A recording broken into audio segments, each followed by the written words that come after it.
Hello, welcome to Unicorn Princess Tarot. Uh, pag-usapan natin yung astrological event ngayong September 2024 at ano ang maaaring maging effect nito sa'yo. Okay, by the way, bago ako magsimula, i-check mo yung iyong sun, moon, and rising, especially ang iyong rising sign dahil maaaring itong message na ito ay makatulong para sa iyo. Okay, so let's start. September 1. Yung planet, by the way, this is for Aries, So, September 1, si Uranus magkakaroon ng retrograde. Okay? So, magkakaroon siya ng retrograde. This is si Uranus kasi kasalukuyan nasa Taurus siya, no?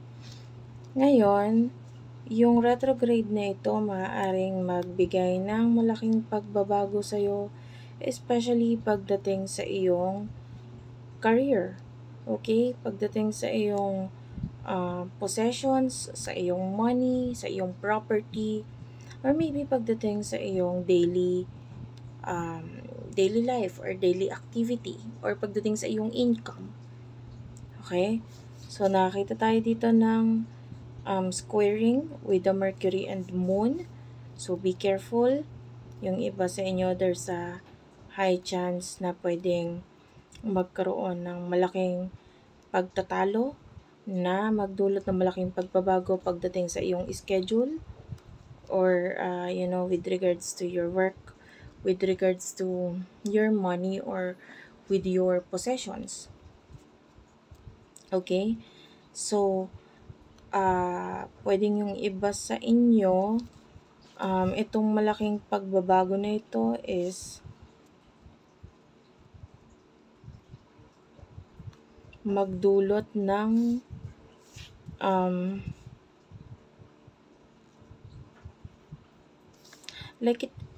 so the way I see this is that pwedeng, of course, ito ay hindi inaasahan, but pwedeng maapektuhan ang iyong mga anak if you do have child or children, at maybe maapektuhan din ang iyong like yung hobby mo, pwedeng may mga hobby ka na hindi magawa dahil sa malaking pagbabagong ito, or kabaliktaran, pwedeng may mga hobby na madagdag sa'yo because of these changes with regards sa iyong schedule or with regards sa iyong money. Okay? Or with regards sa iyong work. So, yung Venus during this time is in your 7th house. So, pwedeng may mga bagay kang or mga tao na kahit papano mabigyan mo ng time during this malaking pagbabago na ito. Simula yun yung Uranus na yun na magre-retrograde. Simula pa lang yun ng September 1. Okay? And yeah.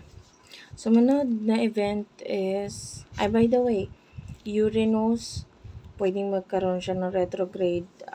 Ang event niyan ay September 1 hanggang January 30, 2025. Okay, so be mindful of that. Pwedeng magkaroon ng malaking pagbabago sa iyo pagdating doon. Sumunod na event is September 2, si Pluto, aalis siya ng Aquarius, naka-retrograde din si Pluto, at mapupunta naman siya kay Capricorn. So, for some of you, medyo ang event na ito ay pwedeng magdulot sa iyo ng mga with regards sa mga bagay na pwedeng hindi mo maharap sa iyong sarili, like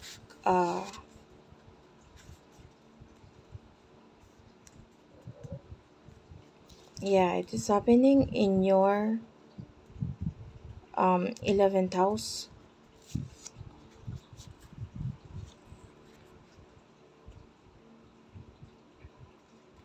going to your 10th house. So yung iba, um, maybe some kind of like betrayal, no? Na pwedeng mangyari with regards to your friends na magkaroon ng malaking pagbabago. This is a sudden change or very dramatic event para sa'yo dahil pwedeng magkaroon ng challenges with regards sa'yo at sa friends mo and sa iyong career. Okay? Friends or group of people or mga tao na pwedeng kasama mo. Yeah, these are group of people na pwedeng pwedeng kasama mo sa work mo or kasama mo sa or they could be your friends. And eto pwedeng there are things in your life na parang kailangan mong i-accept because of this event. And yeah, some of you pwedeng kailangan mong dumistansya sa iyong mga friends habang nangyayari itong Pluto na ito na papunta sa Capricorn. You will be more busy. Or yung iba naman sa inyo pwedeng magkaroon lang ng, parang teka lang, time naman para sa career. Wag na muna yung mga yung mga friends ko na ito. Ayan, especially nga na pwedeng makaapekto yung Uranus retrograde na magke-create ng big change pagdating sa iyong maybe finances or pwedeng mga possessions mo.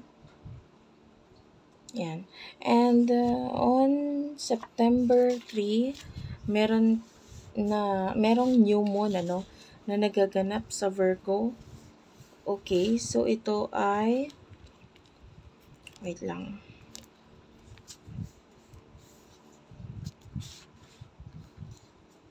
Okay. Okay, ito ay nangyayari dito sa iyong 5th house. And meron itong conjunction with the sun.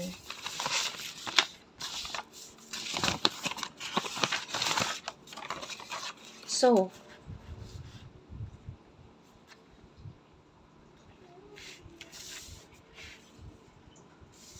wait lang.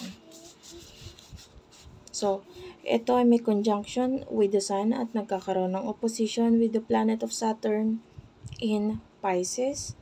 So, itong event na ito, pwedeng may mga bagay or may mga tao na gusto kang makakommunicate pero nagkakaroon ng limitasyon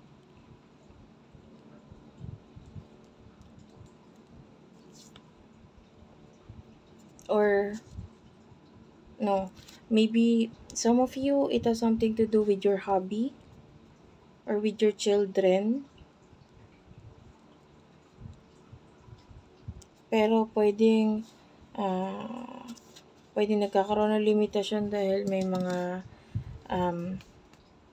kailangan kang gawin with regards to your health. Ayan. Pwedeng some of you some kind of parang kailangan mo muna mapag-isa, kailangan mo muna mag-heal. Maybe yung iba could be spiritually or pwedeng some of you merong limitasyon with regards sa mga endings na nangyari sa'yo.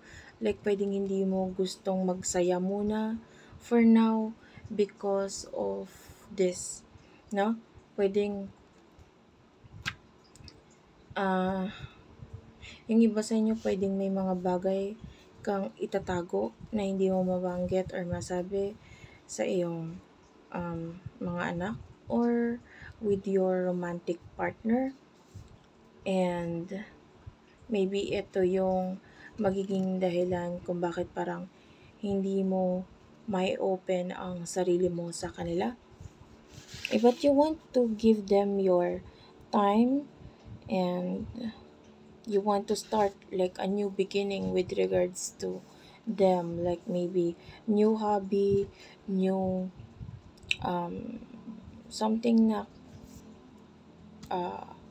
fun activities sa iyong children or with your love affairs. But pwedeng may mga bagay na nag-i-stop sa'yo na pwedeng may kinalaman nga sa iyong health or something na itinatago mo, and medyo mahirap isakatuparan kung ano man yung new beginnings na gusto mong simulan dito. And on September 4, Venus nagkakaroon ito ng conjunction with the planet, with the Lilith, which is also known as the Black Moon. Okay, si Venus, let me just check.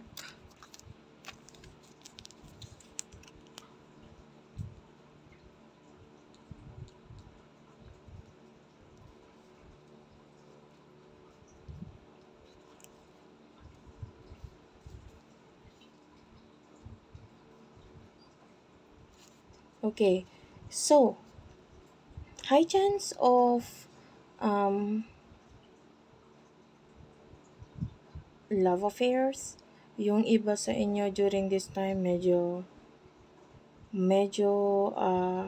high chance ang pakikipag-connect with a person na pwedeng na pwedeng hindi siya pwedeng ka-connect during this time, pero parang nandun yung kagustuhan mo na makakonect ito. Maybe it has something to do with your past or a past person, okay, na possible na bumalik sa buhay mo, and you feel like there's a connection sa inyo, and high chance na yung connection na ito ay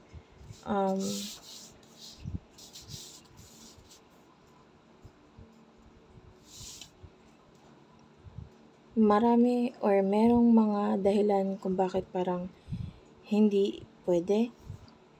But the way I see this, pwedeng magkaroon ng connection sa inyo kahit pa hindi pwede or bawal, because maybe some of you medyo mahirap tanggihan yung partnership, or especially the Mercury here is in your 5th house, at ito ay nagkakaroon ng dito siya sa 24 degree in Leo. So there's a high chance na magkaroon ng parang feeling na bumabalik ka sa past or pagkabata, and this past person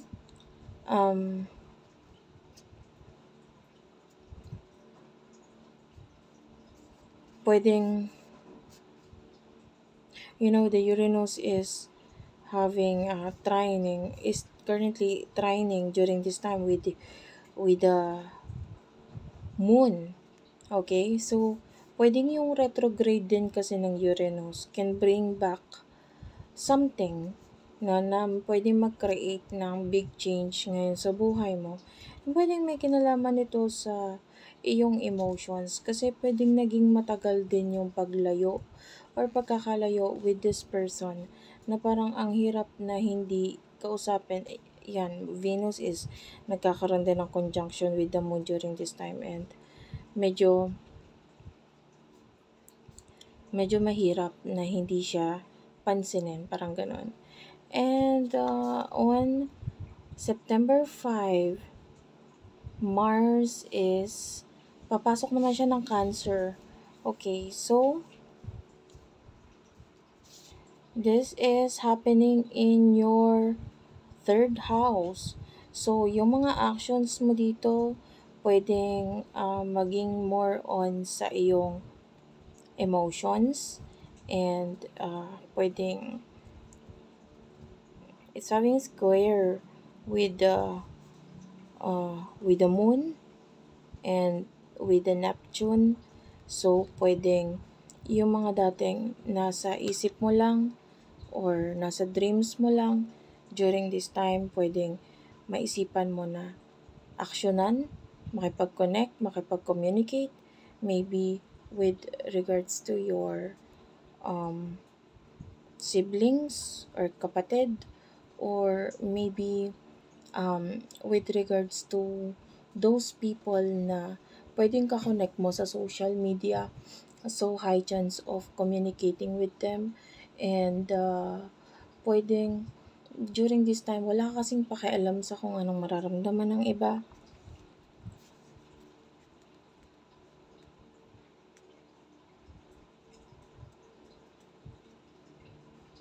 Yeah. And maybe if there are other people in your life na pwedeng nagiging dahilan para hindi gawain itong communication nito, pwedeng during this time, wala kang pakialam. Basta nakikipag-connect ka, communicate ka dito sa person na ito. Because ang medyo mas mahalaga sa'yo is yung emotion mo during this time. And yung iba, this could be kapatid or tinuring na kapatid or maybe someone, maybe your neighbors, kapitbahay, or someone na parang pareho kayo ng interest nitong taong ito and could be pwedeng mapag-usapan din during this time yung mga may kinalaman sa mga gusto mong aralin. So, yan, yung iba pwedeng gugustuhin mo ng aksyonan itong mga bagay na may kinalaman dito. Okay? So, on September 9, si Mercury naman, papasok siya ng Virgo. Okay? So,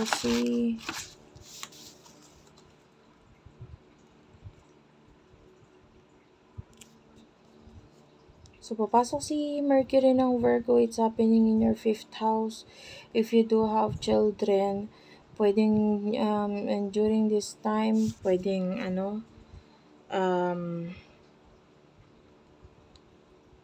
may mga, especially if your children is medyo teenager or may edad na, pwedeng may mga bagay silang gustong gawain na pwedeng hindi mo pahintulutan. Ayan. And you will be more strict kasi Virgo is like someone who is very, sabihin na natin medyo parang strict na zodiac. And yan yung zodiac na parang someone who is being perfectionist. Tapos pwedeng during this time maisipan mo na kung may mga activities pwedeng may kinalaman sa pagpapaayos ng bahay. But the problem is that kung may kinalaman sa pag-aayos ng bahay, pagdadagdag, pwedeng resources or yung money, pwedeng not enough. Okay, pero yung mapag-usapan yung tungkol doon, pwedeng mangyari ito during this time. Like, pwedeng pag-usapan mo with the partner or with a friend na ano kaya magandang gawin sa bahay na ito, paano pagagandahin, paano aayos, i-renovate. So, pwedeng hindi lang enough yung resources, pero yung pag-uusap regarding doon is pwedeng mangyari. And you do have here sextile. Itong si Mercury, nagkakaroon siya ng sextile with the planet of Mars. So, sextile is actually like a supportive energy, like maybe your love affairs or maybe your children. So, suportahan ka nila dito. So, Kung may mga problems, maybe there's an opportunity naman mula dito sa mga tao who is willing to help you, who is willing to support you, na kung bakit kahit hindi man malakihang pagbabago, at least meron pakonti-konti. And high chance din na paglipat ng bahay dito. Next event is full moon in Pisces. At ito ay full moon lunar eclipse. So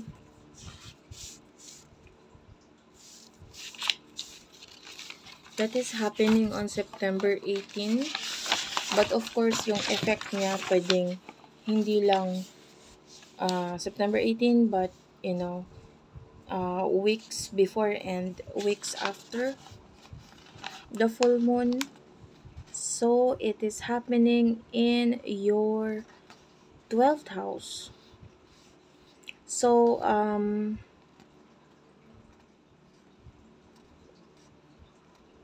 the way I see this, pwedeng ang focus mo during this time is there's a completion regarding your purpose, regarding your dreams. Pwedeng may mga panaginip na yung iba sa inyo magkaroon ng like completion or pwedeng mangyari. So notice your dreams, especially yung simula pa lang ng new moon. Pwedeng may mga dreams sa'yo, and then pwedeng matapos ito during this eclipse, lunar eclipse. It is having square with your Jupiter, and pwedeng yung iba sa inyo, if there's a connection regarding the past, regarding the maybe a relationship possible mag-end during this time, kasi I can see an ending na pwedeng may kinalaman sa ending of a communication or ending of a connection, dahil pwedeng maybe there are secrets na pwedeng ma-reveal during this time. And also there's this changes pagdating sa connection. Pwedeng magkaroon ng pagkakalayo or maybe pagpapalit ng priorities during this time, especially na yung north node is nandito. So it could be fast actions na pwedeng maging dahilan kung bakit pwedeng during this time yung mga communication with the past ititigil na muna, or magfo-focus na muna sa maybe this is you having, especially the Chiron is in your first house. So a lot of lesson ang pwedeng matutunan mo pagdating sa iyong sarili.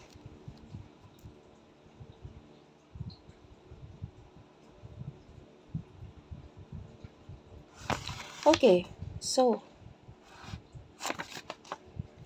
on September 22, si Sun, papasok naman siya ng Libra. Okay, so si Sun is nasa iyong 7th house. Wait.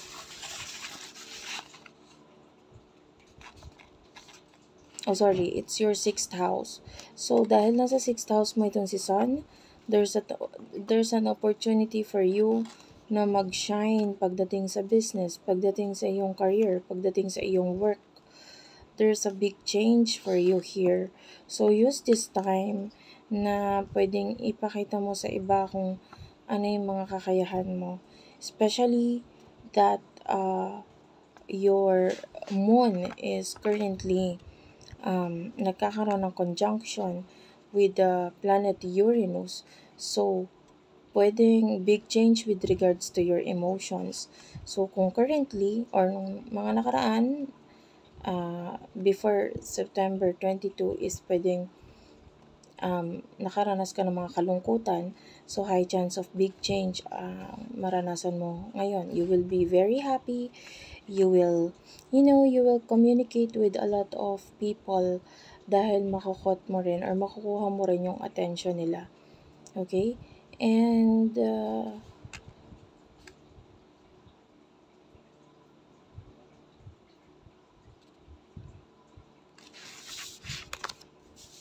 some of you, medyo malaki ang maitutulong ng partner mo pagdating sa iyong work or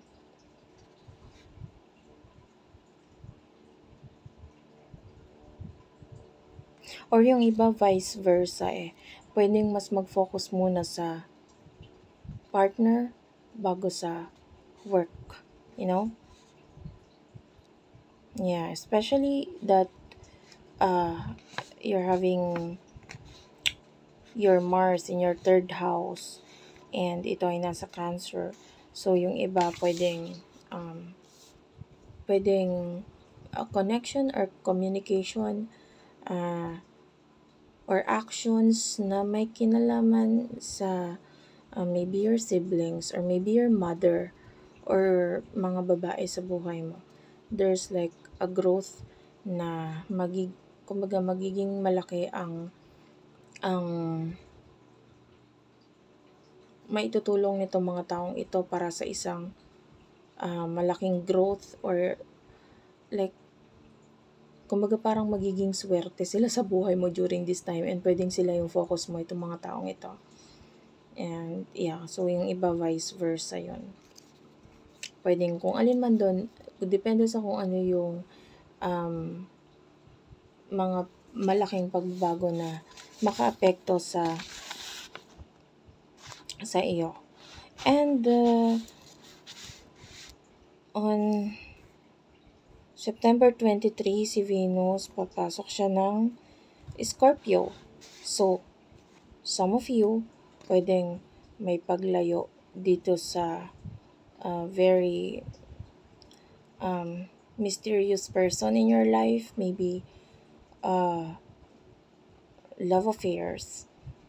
Or maybe a person na sobrang attracted sa'yo will, go on like parang mag-silent mode na siya. Or magiging mysterious. Okay, pwedeng this person hindi siya masyadong makikipag-connect or communicate sa'yo. This is a person na pwedeng attracted ka or attracted din talaga sa'yo. And your Venus is in your 7th house during this time. Pero, pwedeng a lot of secrets pagdating sa emotions nitong person na ito. And, maybe because ang focus mo is your career and mawala din yung focus mo dito sa taong ito and you will be more focused on pag-aayos ng kung ano yung mga dapat ayusin sa sarili mo, yung health mo, yung work mo, or maybe yung iba sa katawan, pwedeng magiging mas busy ka during this time. And you will be more focused sa mga partners in life, like pwedeng business partners or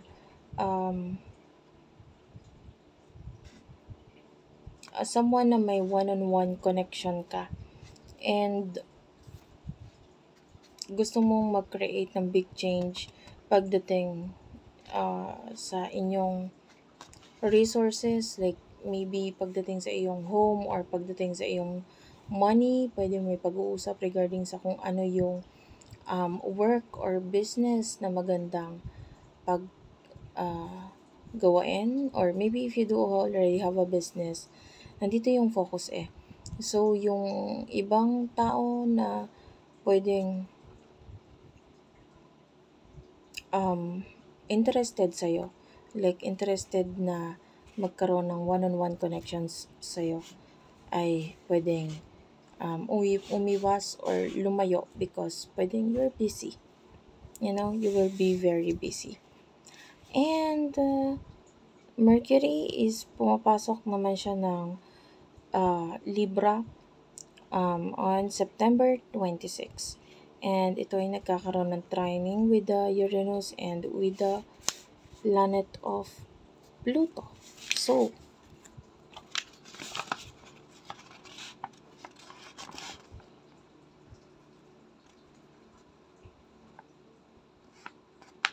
for some of you, ito maganda itong placement na ito dahil pwedeng kung ano man yung mga gusto nyong gawain sa inyong career. Whether ito ay pagbabago ng negosyo, pagsisimula ng negosyo, or maybe pag-handle ng iyong finances or finances ng iyong partner. During this time, medyo magiging favorable dahil pwedeng nandito yung focus mo sa career during this time. And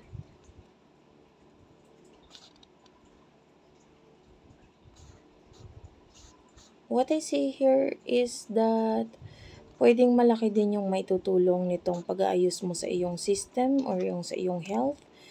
And pwedeng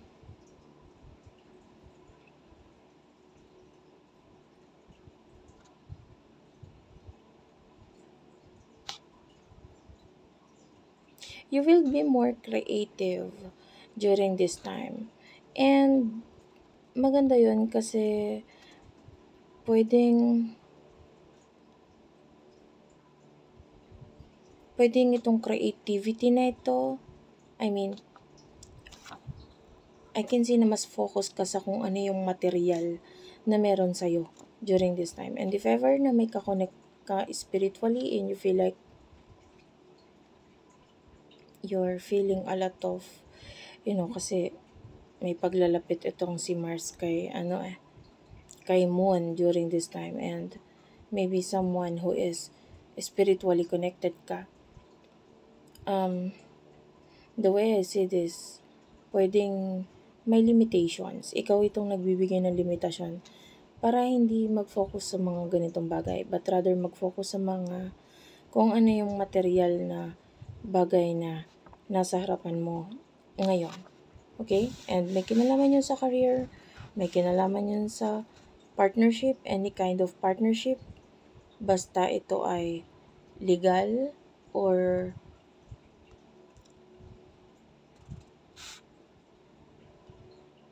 some of you will be more focused about the past, na dapat ayusin mo sa buhay mo.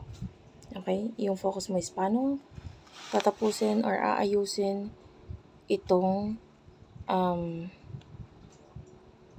connection mo with this past people, no?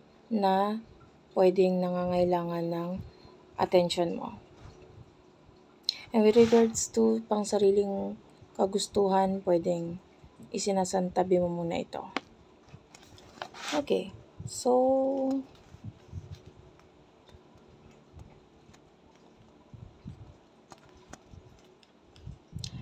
on October 1, ayan, si Sun, nagkakaroon ng conjunction siya with the Mercury. Paglalapit, or it's like an eclipse, pag sinabing conjunction, Pero ito ay nagkakaroon ng squaring with the planet of Mars. So, some of you, pwedeng medyo mag-ingat, ano?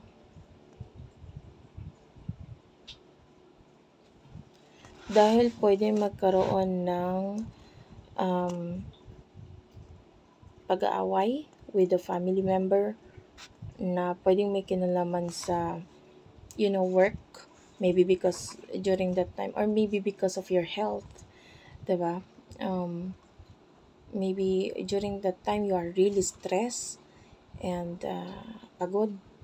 Tapos pwedeng sasabayan nitong family or ng home mo na may problem dito or bad news dito or hindi magandang nabanggit itong family member mo sa'yo, and this could lead into pag-aaway.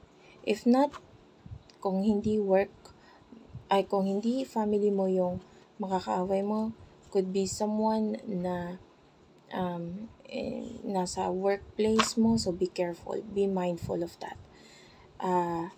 Pwedeng medyo magiging, ang dating is that you want them to understand you, or you want them na mas pansinin ka or mas ikaw yung intindihin dito, na in a way, pwedeng magdulot ito ng conflict, pag-aaway, at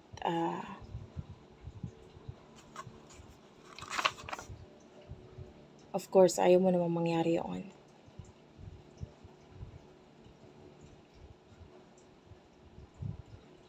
Especially na ito ay nagkakaroon ng trining with your planet of Uranus, and hindi maganda dahil pwedeng ito ang maging dahilan para ikaw ay lumayo or umiwas. Kung ito ay sa family, could be bigla ang pagpapalit, paglilipat ng bahay, pag-alis ng taong ito sa inyong tahanan, or ikaw ito na aalis and maybe lilipat ng bahay because of this problem.